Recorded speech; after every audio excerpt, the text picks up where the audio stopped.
Rồi mời cả nhà ăn cháo vịt và tiết canh nha cả nhà. Với lại cái này là huyết heo heo mội nha, mình băm thịt rồi mình chưng nha. Rồi cả nhà miếng tiết canh quá đã luôn. Tỷ lệ là một muỗng tiết, một muỗng rưỡi nước dùng nha cả nhà. Dập vô tắt, tỏi vô, rồi 2 trái ớt,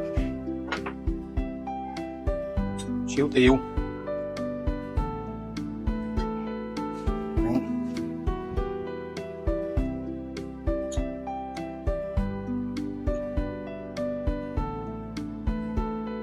Mời cả nhà nha.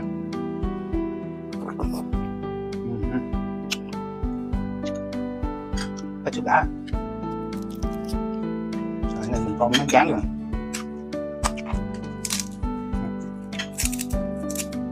Bớt mình chán rồi nữa.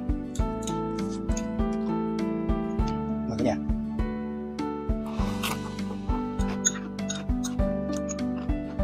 Cái canh quá ngon. Mời cả nhà một miếng tiết huyết hậu, còn gọi là huyết ứ.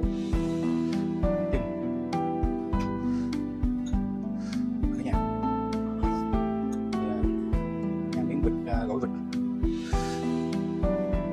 chấm mắm gừng nha.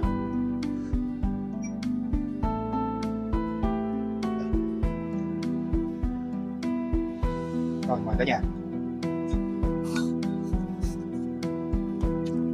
Rồi chúc cả nhà một buổi trưa ăn trưa thật là ngon miệng nha.